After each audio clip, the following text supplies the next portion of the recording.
आज की इस वीडियो में हम बात करने वाले हैं सरसों की खेती जैविक तरीके से आप कैसे कर सकते हैं। यहाँ पे मैं आपको 3 तरीके बताने वाला हूँ सरसों की जैविक खेती को करने के लिए। तीनों तरीके में से आप कोई सा भी एक तरीका अपना सकते हैं और अपने सरसों की बुआई कर सकते हैं। तो इसमें मैं सारी जानकारी देने वाला हूँ, जलवायु से लेकर कटाई तक सारी जानकारी आपको इस वीडियो में मिलने वाली है। तो वीडियो को एंड तक वो ज़रूर कीजिएगा और चैनल पर नए हैं चैनल को सब्सक्राइब ज़रूर कर लीजिएगा। चलिए वीडियो को स्टार्ट करते हैं। तो सबसे पहले बात आती है सरसों की खेती के लिए उपयुक्त जलवायु। सरसों की खेती शीत ऋतु में की जाती है। सरसों की खेती को 18 से लेकर 25 डिग्री सेल्सियस तापमान की आवश्यकता होती है। अधिक वर्षा वाले क्षेत्रों में इसकी खेती अच्छी प्रकार से नहीं की जा सकती। बीज अंकुरण के समय जो तापमान की ज़रूरत होती है वो होती है 25 से 30 डिग्री सेंटीग्रेड तापमान अच्छा रहता है। इसके बाद बात आती है सरसों की खेती के लिए भूमि का चयन कैसे करना है आपको। सरसों की खेती के लिए सबसे उत्तम हल्की बालुई दोमट मिट्टी है जिसका पीएच मान 5 से 7 तक हो तो वो सबसे उत्तम माना जाता है। वैसे हर प्रकार की मिट्टी जैसे रेतीली मिट्टी से लेकर भारी दोमट मिट्टी और भारी मटियारे मिट्टी में भी आप सरसों की खेती कर सकते हैं। सरसों की खेती कब करनी चाहिए यानी सरसों की बुआई का सही समय क्या है।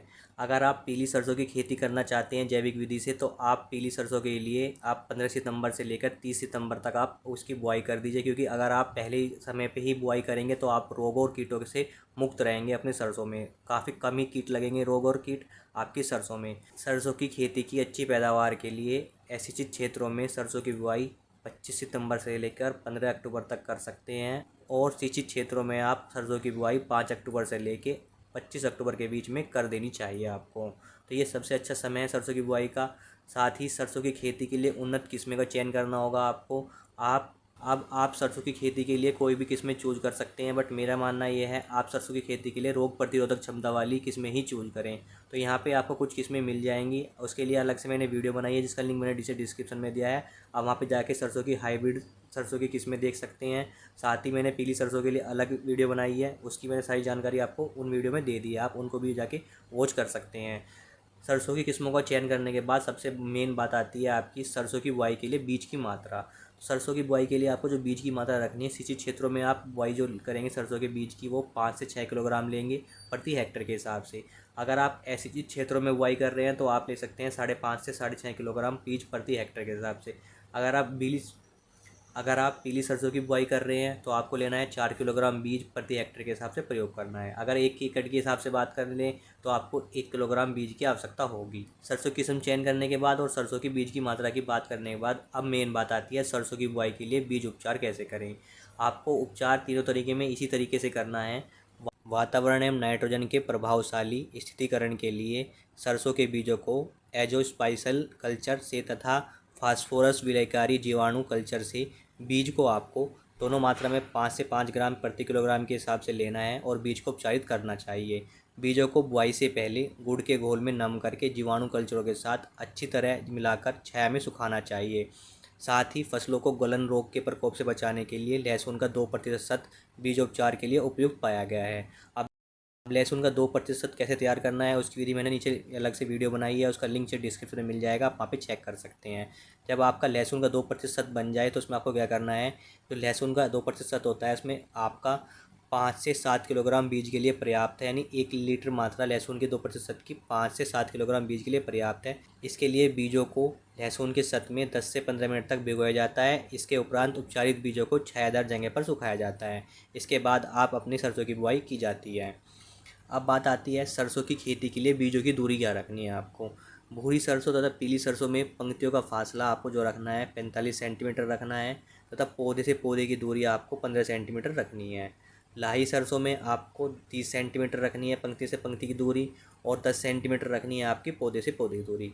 और जो बीजों की गहराई होनी चाहिए वो 5 सेंटीमीटर का आपको बीजों की गहराई रखनी है।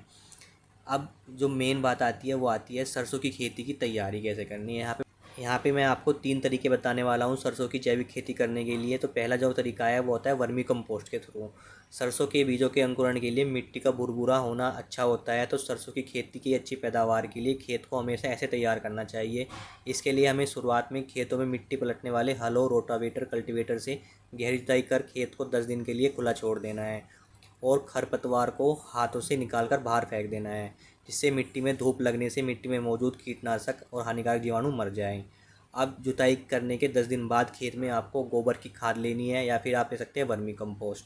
आपको किस मात्रा में डालनी है, आपकी डालनी है 5 कुंटल पर बीघा, या आप ले सकते हैं 25 कुंटल पर एकड़ के हिसाब से आप वर्मी कंपोस्ट डाल दें खेत में, या फिर गोबर की खाद। साथ में अगर आपके पास जीवामृत है और सरसों की खल है तो आप उनको भी वर्मी कंपोस्ट के साथ डाल सकते हैं। इसमें कैसे डालना है आपको, जीवामृत सरसों की खल के लिए आपको क्या करना है, सरसों की खल को एक ड्रम में 2 से 3 दिन तक भिगो कर रखना है और सुबह शाम एक बार ज़रूर चलाना है। साथ में आप ले सकते हैं फंगस के लिए ट्राइकोडर्मा लेनी है, और दीमक के लिए लेनी है आपको ब्यूवेरिया बेसियाना बायो एजेंट लेना है। जीवामृत, सरसों की खल, ट्राइकोडर्मा और ब्यूवेरिया बेसियाना को लेकर गोबर की खाद वर्मी कंपोस्ट में मिलाकर खेत में छिड़काव कर देना है। फिर कल्टीवेटर के माध्यम से 2 से 3 जुताई कर देनी चाहिए, और जुताई करने के बाद सुहागा लगाकर खेत को समतल करना अति आवश्यक है, और फिर खेत में सिंचाई कर दें। सरसों की खेती के लिए खेत की तैयारी करने के बाद सरसों के बीजों की बुआई करनी है, जिसके लिए खेत में पर्याप्त मात्रा में नमी होनी चाहिए। खेत में पर्याप्त नमी होने पर आप सरसों की उन्नत किस्मों का चयन करके बुआई कर सकते हैं। बुआई आप साधारण विधि से भी कर सकते हैं या फिर पंक्तियों में भी कर सकते हैं। तो इस तरीके से आप पहली बुआई कर सकते हैं सरसों की जैविक विधि से। दूसरा तरीका जो आता है सरसों की खेती का, वो आता है वेस्ट डिकम्पोजर और जीवामृत या जैविक कीटनाशक के थ्रू।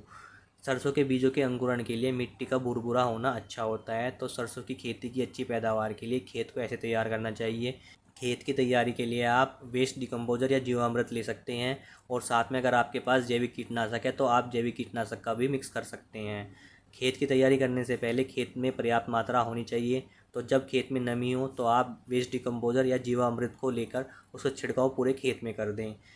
छिड़काव आपको बाल्टी से या मशीन से भी कर सकते हैं, और जो मात्रा रखनी है वो मैं आपको बता देता हूँ। अगर आप 1 एकड़ में सरसों लगा रहे हैं तो आपको 200 लीटर वेस्ट डिकम्पोजर या जीवामृत की ज़रूरत होगी। अगर आप 1 बीघा में यूज कर रहे हैं तो आपको 50 लीटर वेस्ट डिकम्पोजर या जीवामृत की ज़रूरत होगी। अगर आपके पास ज़्यादा मात्रा में वेस्ट डिकम्पोजर या जीवामृत है तो आप 1 एकड़ में 400 लीटर तक भी आप डाल सकते हैं बड़े आसानी तरीके से। इससे कुछ फ़र्क नहीं पड़ेगा, आपको मिट्टी अच्छी भुरभुरी होगी इससे, और सूक्ष्म जीव ज़्यादा पनपेंगे आपकी मिट्टी के अंदर। छिड़काव करने के बाद जैसे जुताई के लिए ज़मीन तैयार हो जाती है तो अच्छी तरह से जुताई करके सुहागा से ज़मीन को समतल कर लेना है। और जब सरसों की बुआई का समय आएगा तब फिर से एक बार हल्की जुताई करके और फिर से एक बार आपको ये तरीका अपनाना है। इसके लिए आपको 1 एकड़ के लिए 200 लीटर वेस्ट डिकम्पोजर जीवामृत की छिड़काव आपको कर देना है अपनी खेती के अंदर, या फिर 1 बीघे के लिए आप 50 लीटर वेस्ट डिकम्पोजर जीवामृत का छिड़काव कर देना है, और फिर सरसों की बुआई कर देनी है और सुहागा से ज़मीन को समतल कर देना है। तो यह दूसरा तरीके से आप अपनी सरसों की बुआई जैविक तरीके से कर सकते हैं। साथ ही बुआई के 25 दिन बाद आपको एक बार खुरपी द्वारा निराई गुड़ाई करनी है, और साथ ही अधिक पौधे को मिट्टी से निकाल देना है और पौधों पर मिट्टी चढ़ा देना है। इससे पौधे गिरने की संभावना कम हो जाएगी। और जब आप पहली सिंचाई करें तो 30-35 दिन के बाद जब आप पहली सिंचाई करेंगे तो साथ में आप सरसों की इसी मात्रा में आपको इसका छिड़काव कर देना है, या आप पानी के साथ आपको वेस्ट डिस्कम्पोजर या जीवामृत की मात्रा को देना है। मतलब सेम मात्रा को आपको 30 से 35 दिन पहले पानी के साथ आपको देना है, छिड़काव कर सकते हैं। इससे फ़ायदा यह मिलेगा, ज़मीन के अंदर लाखों करोड़ों की मात्रा में सूक्ष्म जीव पैदा हो जाएंगे और ज़मीन को उपजाऊ बनाना शुरू कर देंगे, और ज़मीन रासायनिक से जैविक में बदलना शुरू हो जाएगी, और आपकी सरसों की पैदावार काफ़ी अच्छी होगी। अब बात आती है तीसरे तरीके की। सरसों के बीजों के अंकुरण के लिए मिट्टी का भुरभुरा होना बहुत अच्छा होता है। तो सरसों की खेती अच्छी पैदावार के लिए खेत को हमेशा ऐसे तैयार करना चाहिए। इसके लिए हमें शुरुआत में खेतों में मिट्टी पलटने वाले हलों, रोटावेटर, कल्टीवेटर से गहरी जुताई कर खेत को 10 दिन के लिए खुला छोड़ना है, और खरपतवार को निकाल कर बाहर फेंक देना है, जिससे मिट्टी में धूप लगने से मिट्टी में मौजूद कीट, हानिकारक जीवाणु मर जाएँ। उसके बाद खेत में आपको डालनी है पुरानी गोबर की खाद।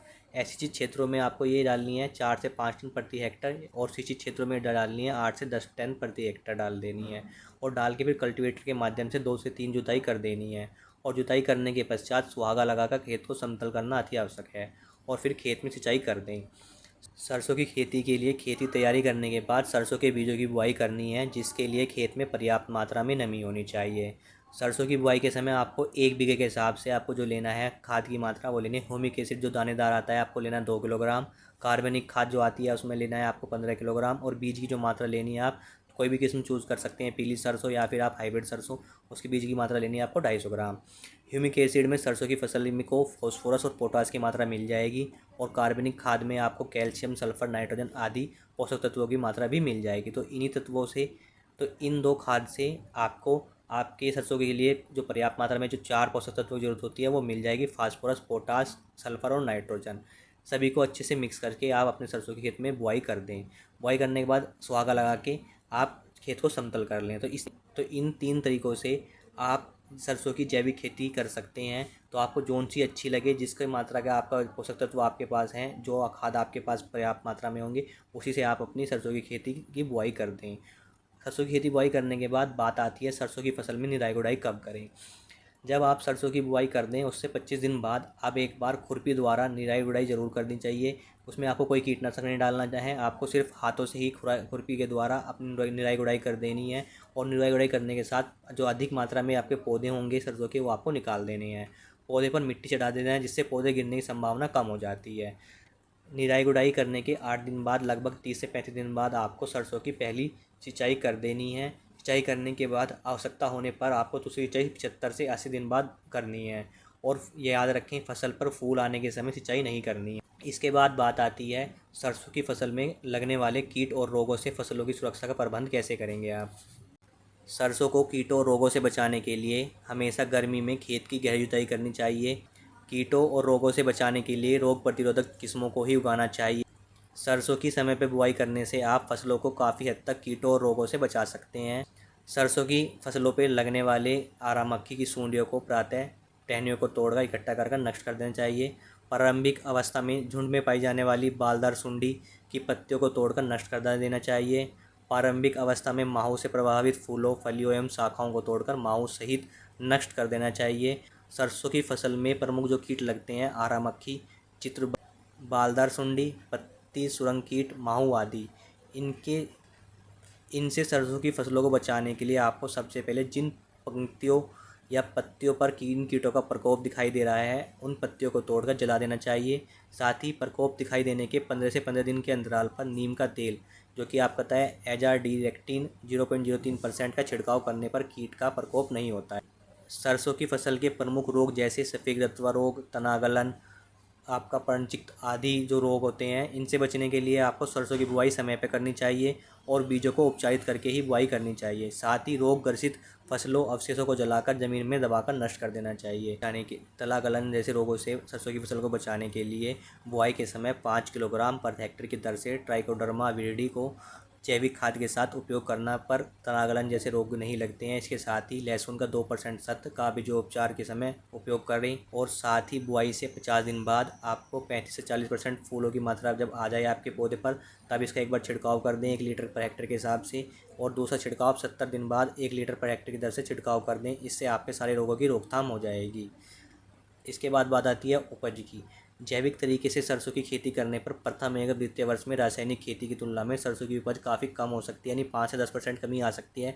लेकिन उसके बाद अगर तीसरे वर्ष से सरसों की खेती में आपकी जो उपज होगी रासायनिक पद्धति के बराबर होगी या उससे अधिक हो सकती है। तो आज मैंने आपको सरसों की जैविक खेती करने के 3 तरीके बताए हैं। तो आपको जो भी अच्छा लगे उससे आप सरसों की बुआई कर सकते हैं।